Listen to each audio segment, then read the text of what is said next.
For me, you know, just to be invited here, it is Reading's 150th anniversary. So, you know, it's a special year for the football club. It's a special year for me. It was a special time for me to play for the football club. And we are here to recognise, you know, different eras of the football club. We've got to remember it was formed in 1871. It isn't all about the 2012 championship winning side and getting into the Premier League. It goes far back, you know, far more important players have played throughout the years, including myself as well, and Tom and Neil, and the odd man on the end, which I'll introduce in a moment or two. But it's very, very special for me to be involved. So, you know, members of the Star, I'd really, you know, like to thank you as well. So, it's a special time, 150th anniversary, hence why we're here today. Let me introduce our panel. I'm going to start with the youngest and the fittest and the best looking. No offence, lads. So Tom McIntyre, you know here, obviously he's the current player for Reading Football Club. Unfortunately, if you look under the table, he's wearing his left foot in a boot. He got injured 6 weeks or so ago, and he broke 3 bones in his foot. You are on the mend, which is good news, and hopefully in the next 3 or 4 weeks we will see Tom. He was born in Reading. He's a local lad. You're a local lad. Which school did you go to? I went to Maiden Early, so not far from here. Yeah. Maiden Early School. He's a local lad. He's a Reading fan. At this moment in time, you've probably played around about 40 times for Reading. He scored a couple of goals as well. So, you know, hopefully we will see him out very shortly. He's just signed a new 3-year contract as well, which is good news for him. So, thank you. Give him a round of applause.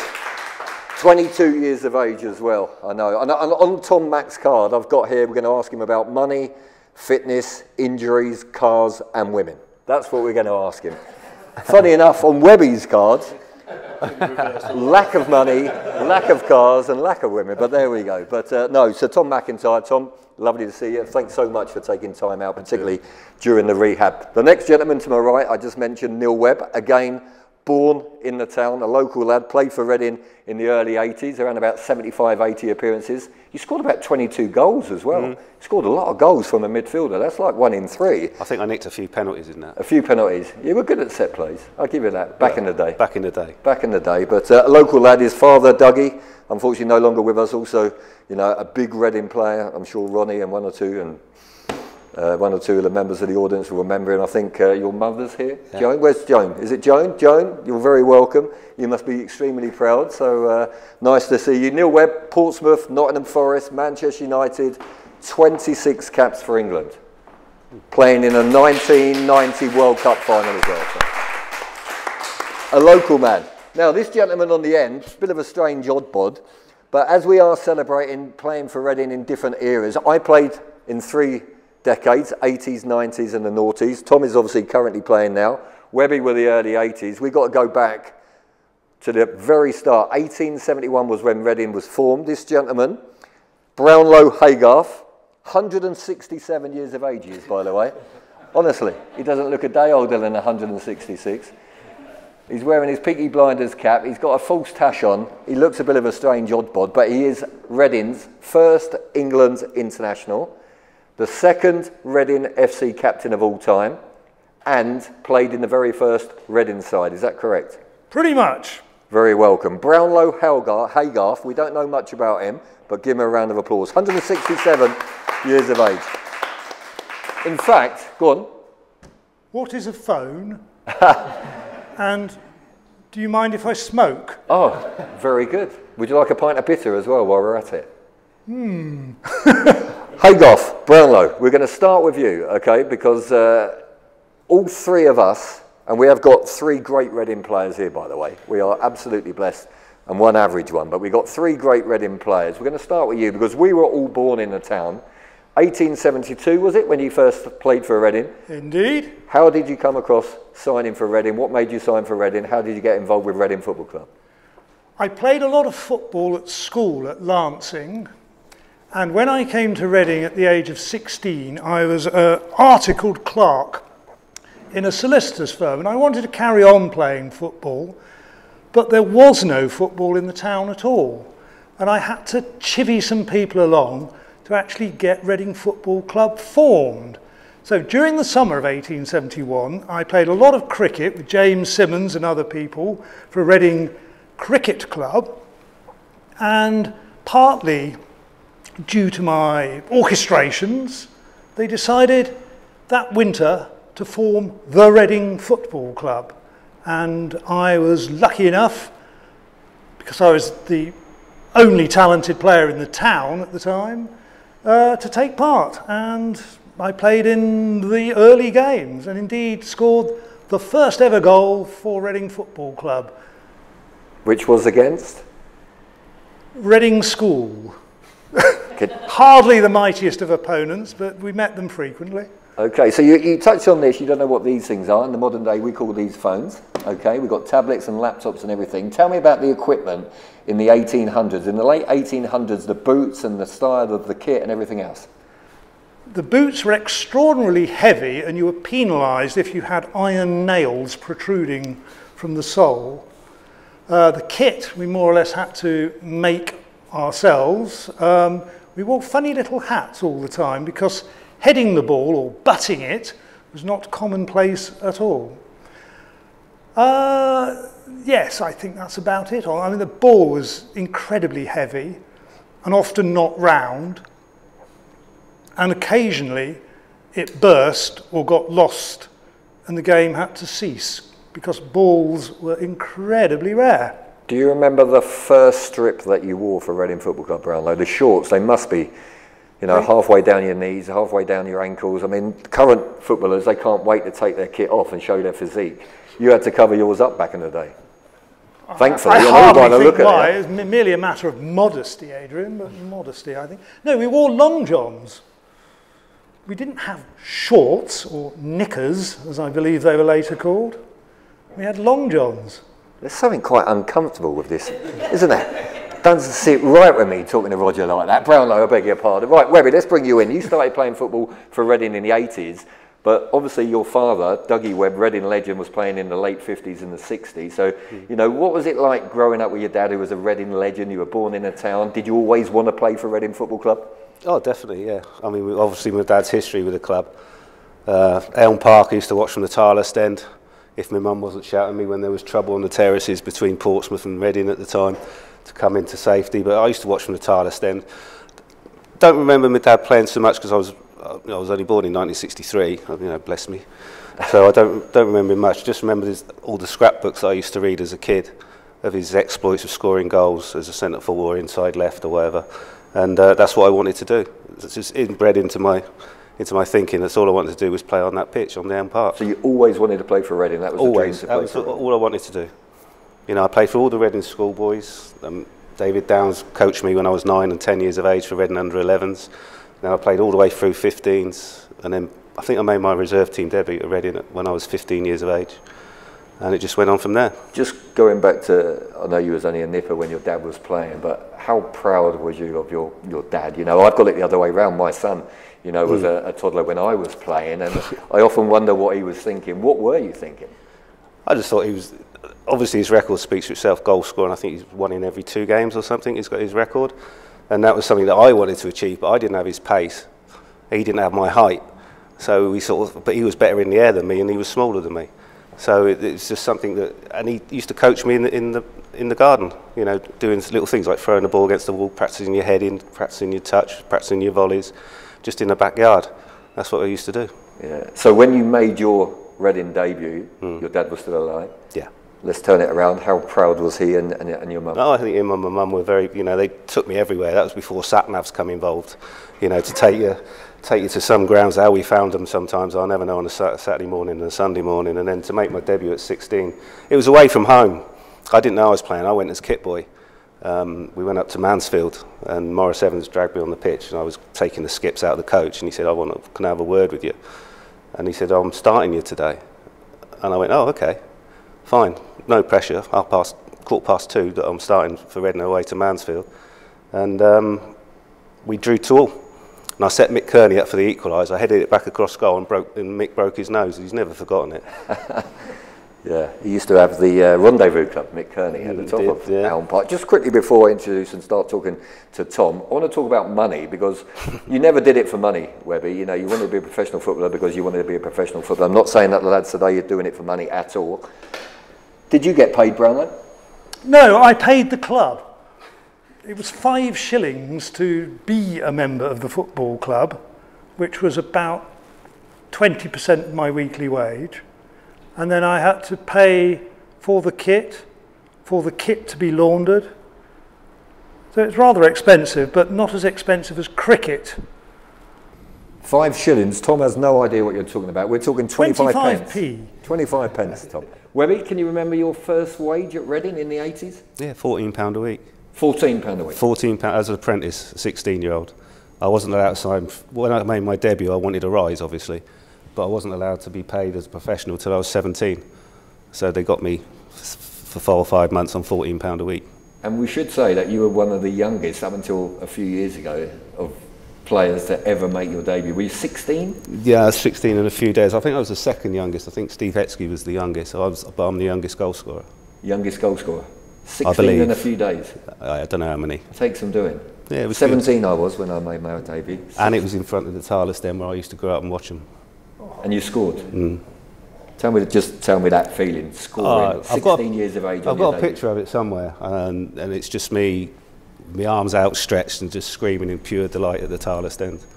It was just something that I've always dreamt of, and it was magnificent. How proud were you when he not only got his debut but also scored the goal? So very proud, yeah, and his dad was too. It was a lifelong dream to play for Reading, and all of a sudden you're watching your son fulfill his ambition. That's right, yeah. A great feeling. Did he give you any of that £14 a week? Well, he had £14 and the club paid me £10 for his accommodation. Ah. And that went a long way, I can tell you. I bet or not. You didn't see any of that? No, that paid for my food and my washing. Okay, yeah. Brilliant. Right, let's bring Tom in. Sat there patiently, a local boy, Reading fan. Yep. You've made your debut, a couple of seasons or so ago now. What was that feeling like for you? Oh, it was a dream come true. It's all a bit of a blur now, sort of looking back on it. But I just remember how just excited I was when I found out I was going to be playing. And then even the warm-up, I was nervous going out to do the warm-up in front of the fans. And although it was away at Rotherham, there was still quite a few away support. And yeah, it was just a dream come true, as I think we'd all say it was, yeah. Are you surprised? Because obviously we're talking now in front of this is probably the biggest audience Webby's played in for a while, isn't it? Well, yeah, to be honest. But we should say there would be a lot more people here, but obviously COVID restrictions, and it's great to have you guys here. But, you know, we were talking sort of before we started, and some of the stories that Brownlow and Webby were saying, obviously Webby's more recently, but, you know, are you surprised about the money and the things that went on back in those days, like the drinking culture, which there was in our day, Webby? I'm not so sure in your day, Brownlow, but has it surprised you? Oh, massively, yeah. It's obviously come such a long way from especially those days. But I think that's like with everything nowadays, with technology and science. I think the drinking, like you said, there's not a big drinking culture now in football, and it's a bit frowned upon now if you're out drinking or sort of partying after a game. So yeah, it's coming a long way, but I think it's a good thing. I think it's a good thing. Yeah, no, I totally agree. I think it's a good thing. When you say frowned upon, I want to ask you this. This is just me purely wanting to know this, so forget everyone else. I just want to know the answers. Does the manager frown on it? Do the fans frown on it? Do the teammates frown on it? Frowning on it, does that mean that you shouldn't do it?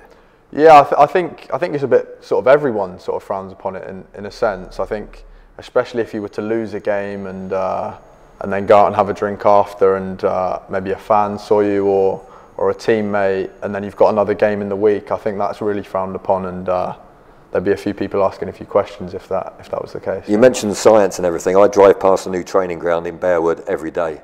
It looks unbelievable. Yeah. I mean, these gentlemen, particularly, well, even, you know, Webby, but, you know, back in the 1800s, we won't go there. But Webby, I mean, the training ground nowadays, what was the training facilities like for you? And then I'll ask you what it's like now. We didn't have one. We didn't have a training ground. We used to walk out Elm Park to Brock Barracks, and we used to train on a Peter ground there. That was our training ground. Training kit? Your own. You have to wash it? Yep. Take it home? Mum had to wash it? Yep. Part of that tenner, straight down the pan, John? Yeah. Yeah, so we had to bring our own training kit in, pay for our own. Well, we got one pair of boots per season. If you ruin them, you had to pay for your own, get a new pair. And we used to get it from a shop in town. We used to take a little slip to prove that you played for Reading Football Club, and that was your money to get you one pair of boots. And pre-season trainings was literally running up hills? Running up hills, road running down to Caversham by the river, running along the river, up by the Roebuck, if you don't remember the Roebuck steps, pub, up up the from steps, the river. back along the Oxford Road to Elm Park, all road running. And Portsmouth, we had 2 weeks at the naval base, and we got trained by the PTOs there, and they were beasts, 13-mile road runs. And one would start at the front, one would start at the back of the line, and then they'd swap over while you lot were all struggling in the middle, and it was murder. Go on We then. used to train before breakfast. No, not before breakfast, before we went to work. Where did you train? On the wreck. You call it King's Meadow What now. was training like in the 1800s, Brownlow? Come on, talk to me. What did you do? It's basically kicking the ball long. That was my great asset. I could kick the ball a very long way, which was terribly important then, because the pitches were lumpy and muddy and often quite long. You could never predict how big the pitch would be. So one day we went to Maidenhead and the pitch was 200 yards long. And it finished 0-0, as I recall. How could it finish 0-0 on a pitch 200 yards long? We couldn't get it from one end to the other. The ball was very heavy. And it was In your sticky. day, this is a serious question to I'm a gentleman sure. of your age, okay? Fitness and diet. Okay, where would you sit now in terms of fitness and in diet in a professional sportsman and an elite sportsman? I was an enormously fit young man. I rowed in the Thames at Reading. I played cricket for Reading Cricket Club. I did athletics. So I kept myself, pretty fit during the summer. I'm not so sure that the pre-match meal would meet today's requirements, because we used to eat in the Queen's Hotel, which is now where Yates's Wine Lodge is. I see they've knocked the Queen's down. Sadly, it was a bit of a rat-run place anyway, but we used to have lunch before the game. So we'd start with brown Windsor soup, which is, as you know, Berkshire's gift to world cuisine. And then we would have steak and roast potatoes, a little cabbage perhaps, nothing too serious. And then if there was time and the opponents hadn't yet arrived by train or coach, horse and cart coach, I mean, of course, then we might have a sherry trifle and a brandy. I want to touch on travel, but not yet, because travel is a good one, particularly in this day and age. Talk to me about the new facilities at the training ground. Oh, they're unbelievable. Tell everyone what they're like. It's frightening. It's state-of-the-art facilities, really, and I think when the training ground was being planned, I think maybe Nigel Howe went round to a lot of the Premier League training grounds and sort of picked out the best bits from different places, and it's all come together to be such a brilliant facility for the academy, the women, us boys. We've got swimming pool, an ice bath, there's a running track in the gym, a lovely canteen. We've all got our own bedrooms, sort of like little hotel rooms, which for COVID was perfect because you weren't allowed in the dressing room. So luckily we could all be given these rooms, but we're just so lucky to have it, really. Especially being in the Championship, you don't see many facilities like that in the Championship, not at all. Did you hear that? Women play football, Brownlow. Did they play football in your day? No, they did not. We're not going there. Do you, as you grow up as a young man today in the modern world of football, do you expect that? Is that the norm now? Because if we saw that, Webby, it would be unbelievable. I mean, it'd be I'm in amazing. the same boat as Webby here, aren't I? Well, compared with this young fella. You are. Is that the norm now? If you went to another football club and it wasn't like that, would you be disgusted? I'd say disgusted maybe was the wrong word. I might be a bit disappointed about it. But yeah, I think with where the club's trying to get, and in this day and age, that is sort of the standard requirement, is to have a swimming pool, an ice bath, and lovely facilities like that. Albeit not everyone's got them at the minute, but I think that's where everyone in the leagues is aspiring to get to, basically. So yeah, if the club are trying to get to the Premier League and be successful, I think that's what they've got to do. Yeah. Absolutely, and it is the norm. It is the norm, as are the pitches. Yeah. Back in our day, Elm Park wasn't known for a billiard table at times. You look at the way that the current Reading team play, the likes of Ijara and Swift and Drinkwater, and they link up Halilovic and all that. Can you imagine doing that in February away at Rotherham on a ploughed field? Because that's what it was like. Yeah, not at all. I think we'd struggle, to be fair. And it's even like on training days, we won't always train on the same pitch. We'll move between sort of 3 or 4 pitches. So one day we'll be on one pitch, and then the groundsman will come the next day and fix the pitch, and then we'll move on to the next one. And that's how it sort of works. You move about, and the pitch is always fresh and perfect usually, yeah. Training kit, all provided? Yeah. As Bish's mum and dad will know, he washes all our kit and has it all there perfectly in the morning with a towel for after training, and yeah, we're really lucky, to be fair. When was the last time you bought a pair of football boots? God, a long time ago. I'd say I was maybe 15, 16. Really? Yeah, 6 years ago? Last time you bought a pair of long boots? time So ago, it's all sponsorship? Yeah, and sort of agents will provide you boots nowadays. But yeah, a lot of sponsorships. They've sort of cut back on them now, but yeah, it's never hard to get hold of a pair of boots. And you've just signed a 3-year deal, which is great news for Reading fans. It's great news for you as well, local boy and everything else. When you sign these contracts now, I'll ask Webby the same question in a moment, who sits in the negotiations? Because I've got this opinion now that there's about 5 or 6, there'll be agents, there'll be representatives, there'll be lawyers, there'll be sponsors. What goes on now when you're signing and negotiating? Nowadays, I didn't really have much to do with it at all. It all goes between my agent and the CEO, and then a few other sort of high up members of the club. But nowadays, obviously, it's all over Zoom.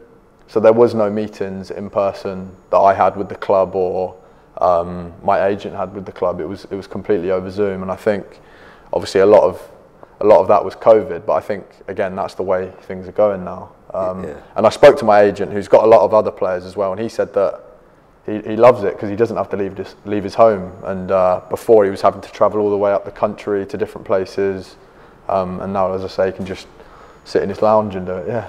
So the awkwardness of negotiating is taken away from you now. You tell the agent what you want, and then the agent does all the talking for you. Yeah, basically. And I think that's the best way, because I'm speaking for myself here, but when I was playing and trying to fight for a contract, I didn't want to have to worry about my contract and say the wrong thing in a meeting. I let all my agent do it, and if anything was wrong, I'd say, well, you can sort it out with my agent, sort of thing, and that's how it works, yeah. I've got to tell this story, not that I'm here to tell my stories, but I only mentioned this story last night, okay? It's about signing a contract for Reading. Mark McGee, I was playing well as a captain, and Mark McGee said to me he wants me to sign a new deal. And I said, fine. So we sat down, me and him, no agents, no representatives, no solicitors. He was there and I was here. And he was saying, what do you want? And I said, well, offer me something. That's the best advice Martin Hicks gave me. Never tell them what you want. Get them to offer you something. So I said, well, offer me something. So I said, no. I said, no, that's not enough.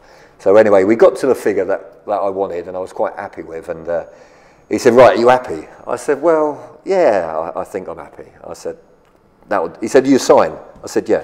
He said, here's the pen. He said, sign it now, right? This is exactly how it was. And I thought, I'm going to just push for one more thing. Because he was driving this beautiful BMW at the time. And this was like early 90s, I think it was. And I thought, and he was sponsored by Cooper's on the roundabout by the prison there. I think it was Cooper's BMW. And I thought, I'd chance my arm. And I said, he said, I said, yeah. I said, there is one more thing. He's like, oh, go on then. I said, I want a car. Sponsored car. You don't need sponsored cars nowadays. He said, what sort of car do you want? I said, one like yours. He was driving a beautiful 3 Series BMW, cream leather, automatic. It was one of the first with the paddles. It was beautiful, it was. I said, one like yours. He said, if I get you a car like mine, will you sign? I said, 100%. He said, 100%. I said, 100%. He gets his key rings out of his pocket. He got his car key off the key ring and said, there you go. Have that. Now sign the bloody contract. And it's a true story. And I drove home in that car that night. I was delighted. It was beautiful. It was lovely. And he then got a 5 Series from Cooper. But that's what he was like, McGee. He was brilliant. And he said, there you go. That's the car. Now sign it. Remember your first deal? Well, it was at Reading. Just you and the manager? Me, my dad and Morris. Oh, your dad went in? Yeah. And we got up to 80 quid a week. Plus the win bonuses that the first team players would get. I think it was about £20 a point or something. That was only when we had 2 points, by the way, to win, not 3. Yeah. The Portsmouth contracts, again, me and my dad went down to see Bobby Campbell and the chairman. Was your dad like your agent? Basically, yeah. But you didn't pay him? He didn't pay. Forest, the first time, Joan, he must owe you thousands. The first time with Forest with Cloughie, my dad come up, and all them two, because they were both centre forwards, all them, they just talked about their own careers, and I just sat there in the corner listening. And then we signed a contract, a blank contract. We'd agreed everything with Cloughie, and he wanted to take us up to dinner to the local Italian, which was round the corner from the ground in West Bridgeford. He said, I'll just sign that, we'll fill it in later. And I signed a blank contract without anything on it. Went out for dinner, come back, and everything was written down. Perfectly. Yeah. So I trusted him ever since then. No contracts in your days? No, well, the fact that I had no contract meant that I could play for a number of clubs at the same time, which I did. So I played not only for Reading, but also for Swifts, which was a rather good team based in Slough, and it had the pick of the Berkshire and Buckinghamshire players. And it was through playing with them that I got noticed enough to be selected to play for England. So I'm not sure the England selectors would have got down to Kingsmeadow to see me playing for Reading, but because I could also play for other clubs at the same time, I had a rather higher profile. Don't want to put you on the spot. I won't ask you this one. Can you tell us, you played for Portsmouth, you played for Reading, you played for Manchester United, you played for England, you played in the World Cup finals. Can I ask you don't have to tell us, the most money you earned? I'm assuming it would have been at Manchester United. It's at Manchester United, it's £5,000 a week. £5,000 a week? Yeah. Which we'd like now? I'd like it very much, I'd like it a year. But you wouldn't take that now, £5,000 a week, would you? Not particularly not playing for Manchester United. No comment. Yeah, no. But it just proves. So you had to pay the club back in your day. The most you earned was playing for Manchester United, £5,000 a week, and the most for Reading was what? £100 a week. £100 a week. Got up to £100 a week in my second year. I think the most I earned, I wish I could tell you honestly, the most I earned for Reading, I don't know. I think the most I earned a week was £8 grand. That's good. That was good, but not that good. Well, seeing as you were still playing at Elm Park at the time, that was well, that would have been when I was at the Medeski as it was then. Oh, okay. I was on £28.50 a week at Elm Park because I was an apprentice, and that's how it was in those days. No academy, it was an apprentice. £28.50 a week, the government paid it. And what we used to do, we used to get paid on the Friday after cleaning the urinals, the baths, the showers, the dressing room. We used to weed the physio's garden. We used to have to clean the terraces. We were like dogs' bodies. It was incredible. You never get away with it now. Absolutely frightening. £28.50. We used to get it in a little brown envelope. I used to walk home to the train station because I lived in Bracknell at the time. I walked down Oxford Road. About 5 of us would stop at Riley's Snooker Hall. We'd spend 2 hours in there playing snooker and having a couple of drinks. I'd walk out with about 11 quid in my packet. Go home, the first thing I'd do was give my mum a £5 for housekeeping, and I'd probably have about 5-6 quid for the week. That's how it was in those days. Slightly different now, Tom. Yeah, slightly. We were talking about the training ground. You can now, if you wanted to, go to the training ground before training, have your breakfast, provided, free of charge, train, have your lunch, and if you wanted to, if you was a single boy, you could take a takeaway food for your evening meal. Yeah, all done for us. So it's you go to the counter in the morning, and they say, oh, what omelette would you like? And you get a selection of different ingredients, and they put it all in your omelette. If you want a scrambled egg, they'll do that for you. But yeah, we're really looked after now, yeah. Joan, can I ask you, and Faye's going to put a microphone in front of you, when your husband Dougie and when Neil was playing, the diet wasn't what it is today. Let's be brutally honest. Was there any pressure? Was there any requests for you when you were? And I'm stereotyping a little bit that you was in the kitchen doing the cooking. But tell us about the diet and the food that your husband and your son used to have. Well, Doug probably had chicken, or if we could really stretch it, I'd managed to get a bit of steak for him, and that was it really. He might have rice pudding out of a tin, and that was his... bit of carnation milk. Oh, yes. We'll have a bit of carnation milk. Yeah. Was alcohol a big thing back in the 60s? And in sort of, when we were playing, it was a big thing for us, it was revolved around it. The social life was revolved around alcohol. Was it for Dougie? Yes, I suppose it was. Yes, it was. Were you involved in any of the social, Joan? You know, because it's a very selfish, male-dominated sport, particularly, I keep saying it, back in our day. It has changed, thankfully, for the better now, but, you know, we'd never really included the women, which I look back and it's not nice. It wasn't nice. No. We were quite lucky, really, because there were 8 of us lived in Masonettes in Dudley Close. So we were all kind of quite close-knit. And about once a month, all the wives would get together. We weren't wags like they are today, just ordinary women with babies and things. And we used to go into town, have a Chinese meal, and then go bowling. And that was our wonderful get-together once a month. Brilliant. Did you go to all the games? I worked at Elm Park for 11 years in the commercial office, so I was involved with the players, the supporters, and Albert Moss and I, we ran the commercial side of it. So we introduced the lottery ticket, which made a lot of money for the club. So yeah, I was involved in all of it, really. Perfect, perfect. While Faye's got the microphone, are there any questions? Because we've got plenty of time. If anybody's got any questions, please just throw them out, any one of the boys, me included, whatever you want. Any questions? This is when no one's got a question. Mr. Downs, you must have a question. Come on. Right. I'd like to ask each of the 4 guys up front, if you could pick one game from your career with Reading as being the most memorable, for whatever reason, which game would you pick? And could we please go in chronological order with Mr. Haygarth first, please? Just one game that you remember from your career. With that wagging finger, we would never have known you as a teacher. Well, it was an awfully long time ago, David. But I do remember one of the first ever Reading derbies. And there was another team set up in the town called Reading Hornets. And we played them on the Rec, and I think we beat them. But then they wanted revenge, and they had their own ground on Prospect Street, just opposite Oxford Road School, which, if you know that area, it's basically a hill. And I was captain that day, and I had to, you know, choice of ends and the wind and all that. And I made a tactical switch at half-time, and we were able to triumph over the Hornets by 3-0. And my tactical acumen was acknowledged in the local press, which I was pleased to see.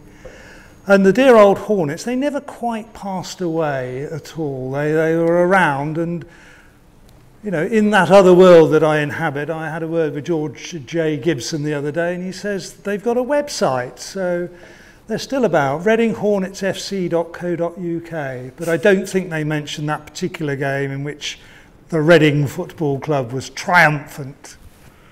Webby? It's got to be my debut. Yeah, I know it's away from home, not in front of the home crowd, but it was something I've, you know, lived upon, dreamt on, worked in the garden for years, and like I say, I can still remember heading the ball back across the Mick and getting the equaliser to make it 2-2. When you say you still remember it, how often do you think about it? Quite a lot now. Got a lot of time now. No, quite a lot actually, especially when you get invited to do these events, it all sort of comes back, and you get your scrap. I don't know if you keep scrapbooks nowadays because it's all on. All phones, yeah, it's all on phones. But I've still got loads of scrapbooks that I go through every so often.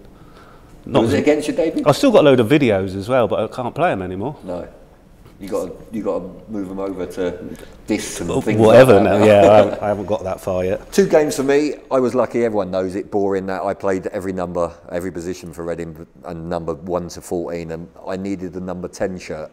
So that was special when I knew I was playing up front. Do a job, that sort of thing, and I wore the number 10 shirt because I knew that no one could ever beat that record because there's obviously squad numbers now.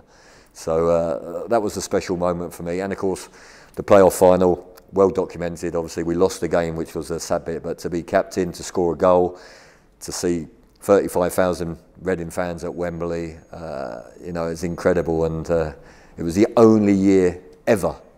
Everyone talks about the Wembley playoff final that we got beat. We were 2-0 up. We missed a penalty. We lost 4-3 in extra time. But it was the only year ever that we finished second. The team finished second and they weren't promoted. We finished second in the championship, but they were shortening the Premier League. And therefore only the top one, which was Middlesbrough. Middlesbrough won the league, the championship in those days, and we finished second, and the rest is history. But the occasion to walk out at Wembley. You know what it's like when you certainly will, when you're in front of 80,000 people, whatever it is, to walk out wearing the armband, your hometown, and you look up and you see your mum and dad.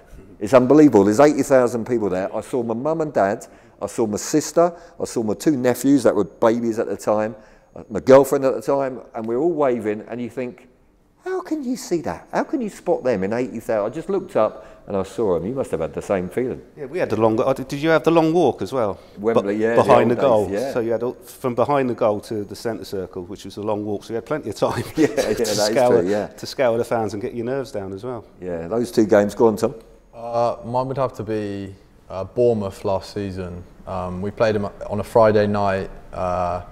It was on Sky, and it was a big game because they were, I think, we were both in the playoffs or 1 and 2, and yeah, so it was a big 6-pointer. And as a team, we started as with a house on fire. And I got a goal in about, I don't know, 20 minutes in, which was my second goal. Although there was no fans there, the feeling was indescribable. As good as my first, I'd say. And then I got man of the match as well. All my family watching on telly, all my friends, so I'd probably go with that one, yeah. Any more questions? Mr. Downs, you got another one?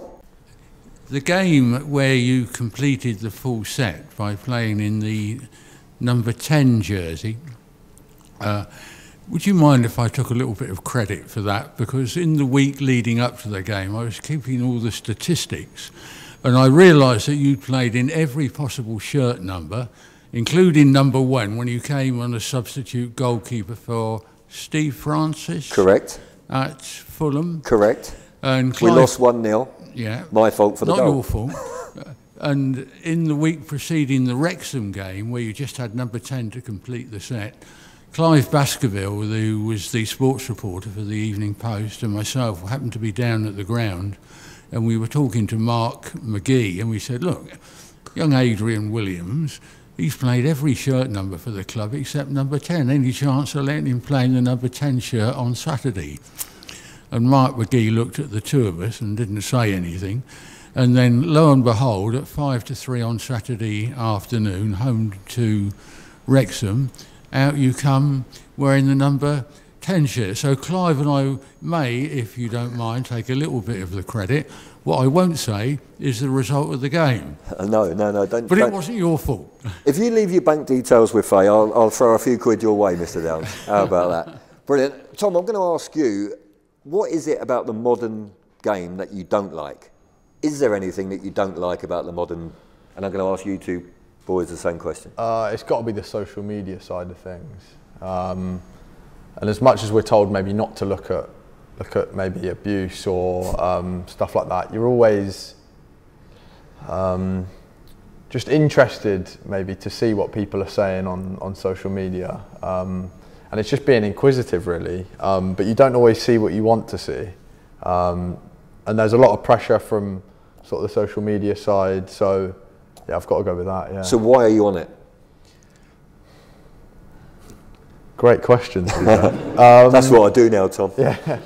I'd probably say it's obviously just to interact with my family and friends a lot. And I do enjoy interacting with fans on a positive level, but when it's negative, it's obviously not as nice to see. But again, it's just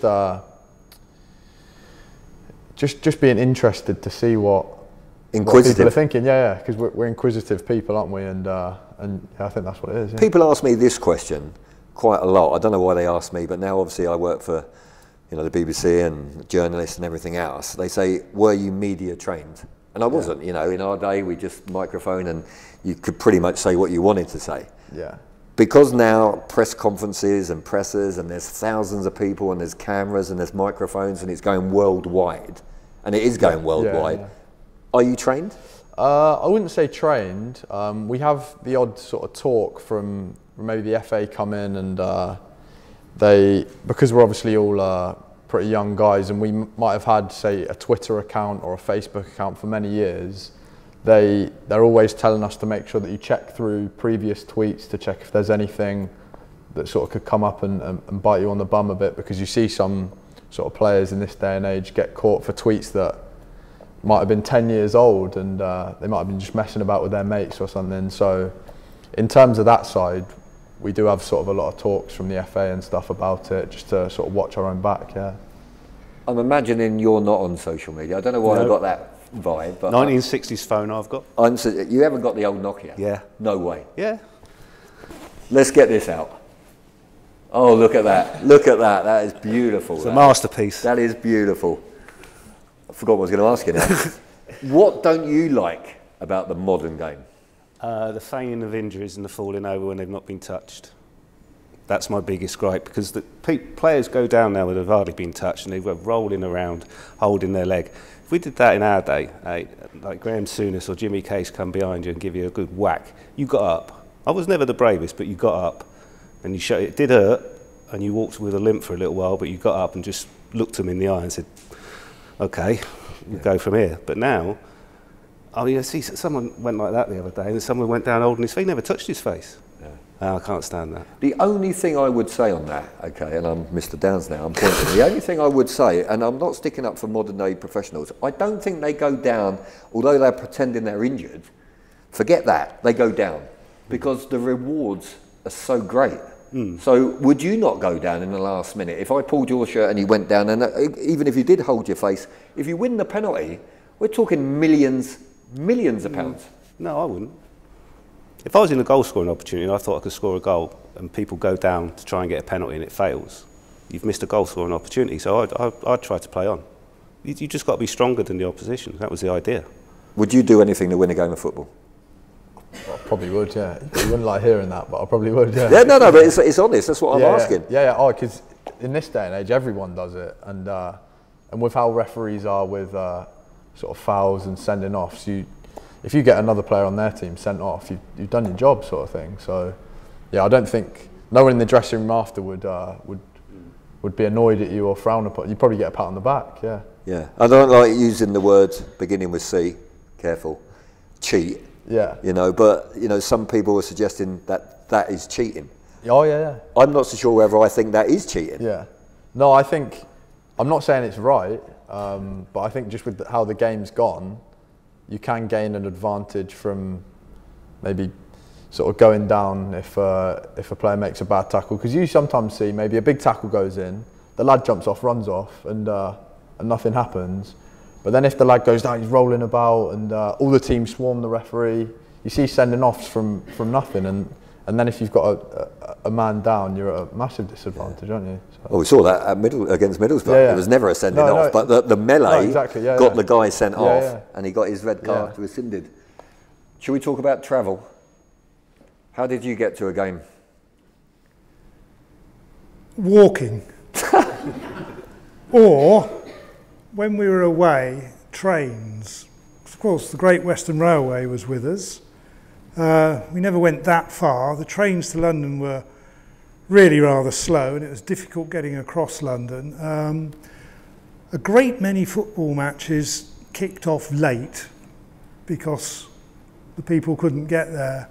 I do remember one game we played at Maidenhead where we got there late and we had to go home 20 minutes before the end, so we just called the game off 2-0 down and ran down to the station. Here's one for us. There couldn't have been any evening games in those days.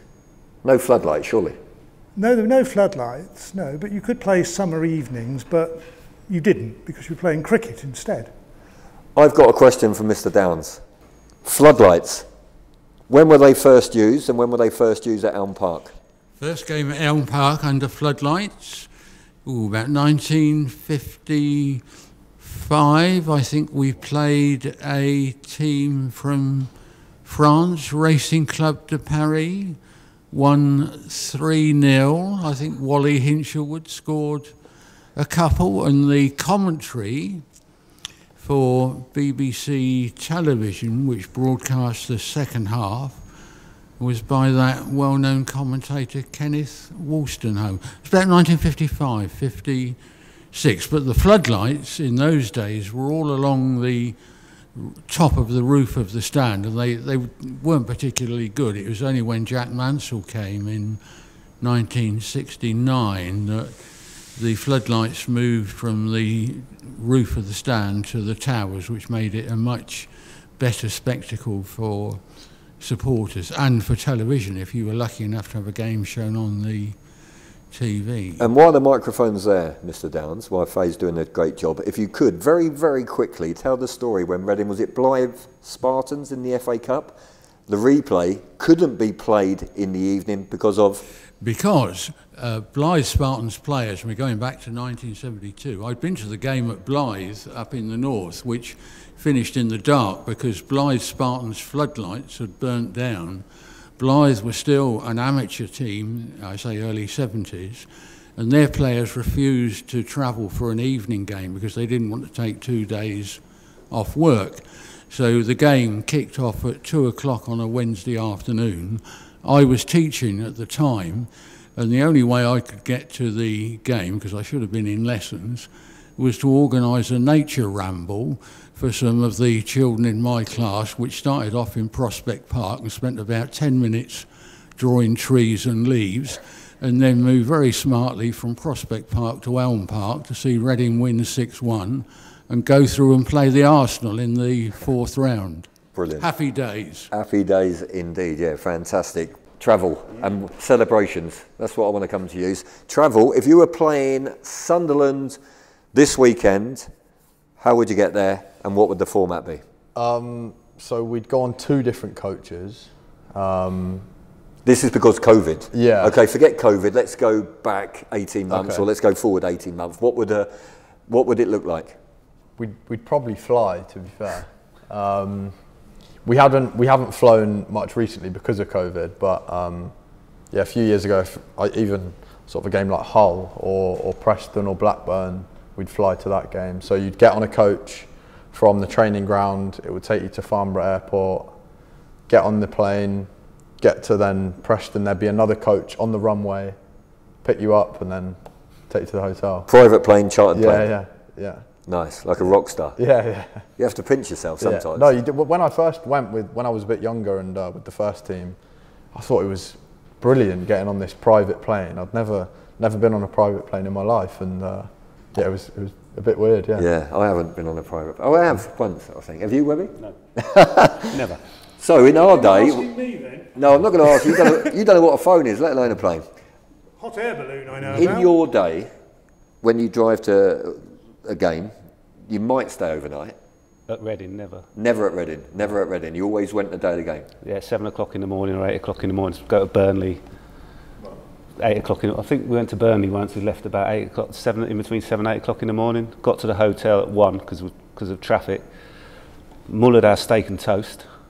We were 2-0 down after 15 minutes, I think. We lost 3-0 in the end, and then straight back.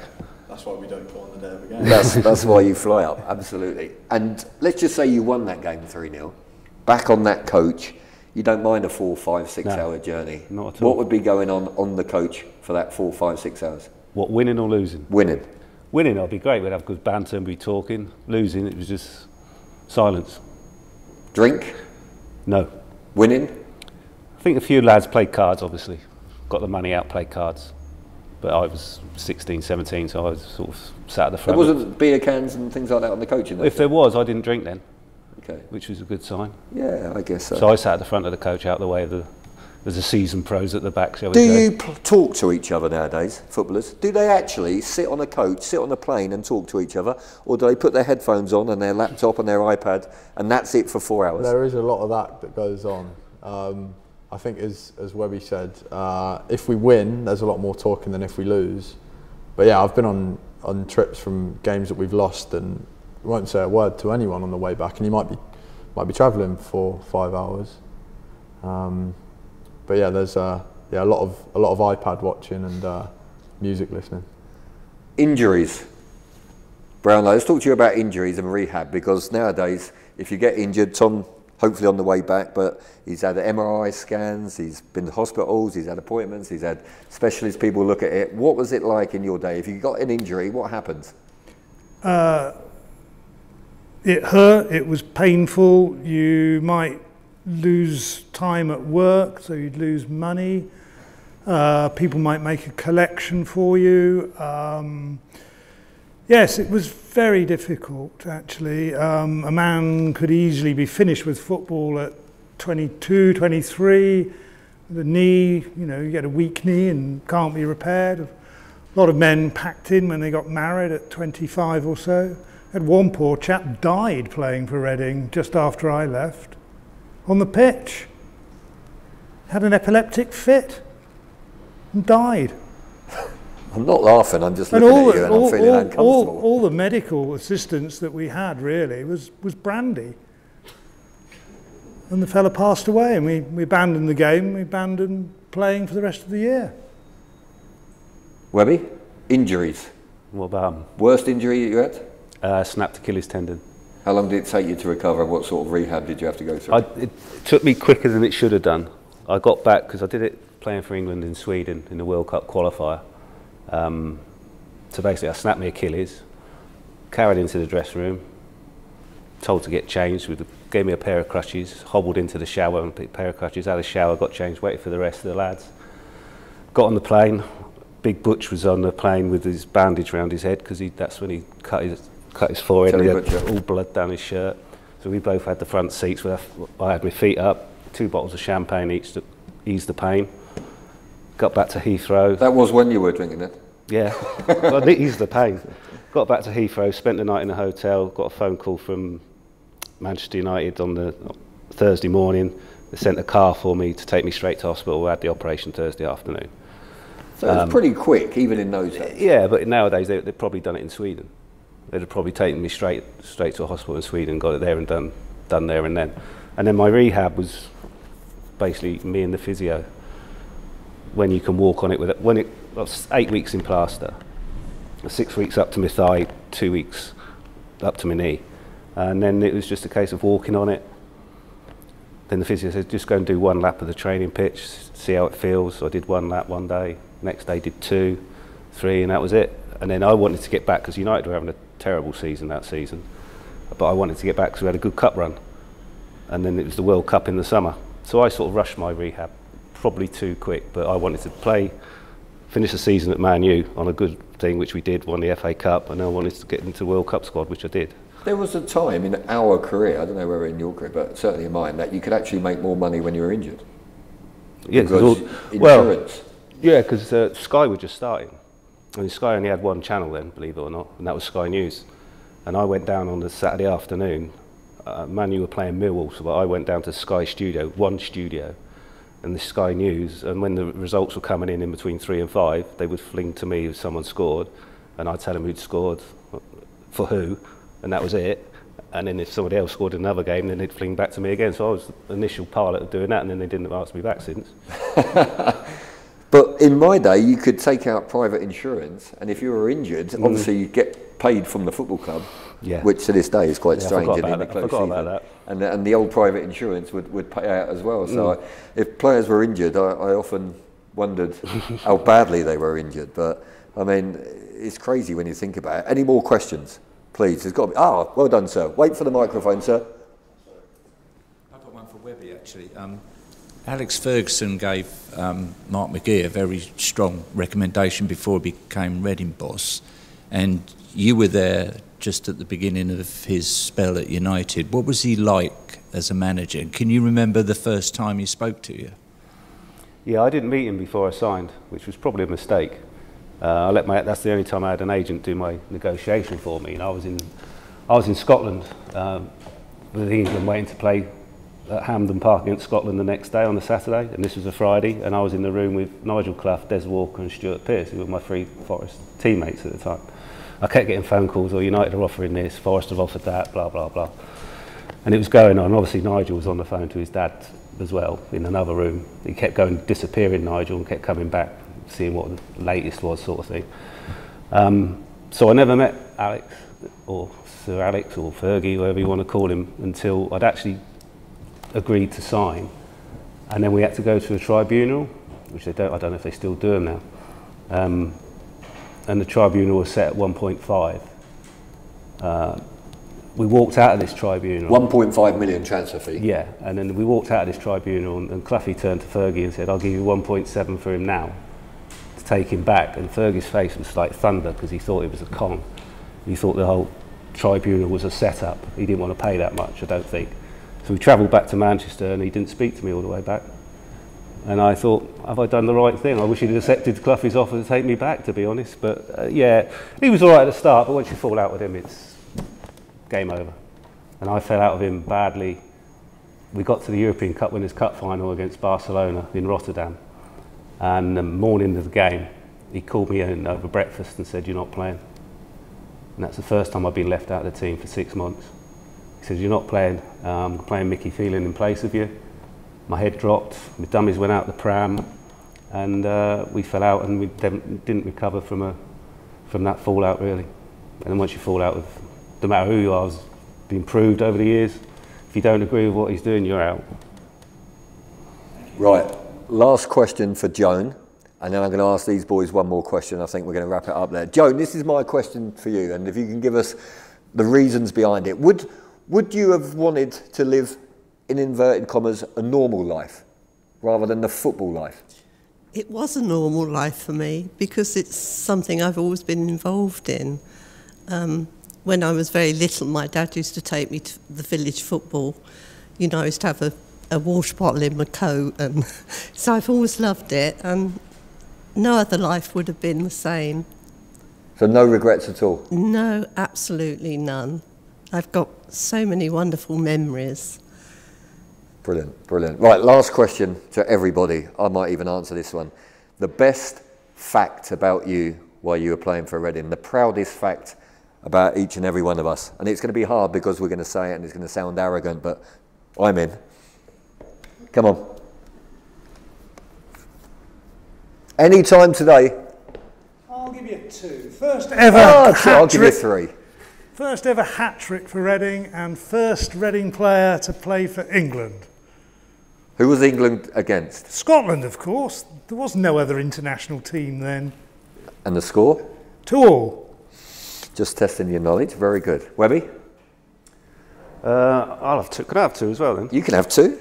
I still think I am the youngest goal scorer for Reading. That still stands. 16 years and so many days.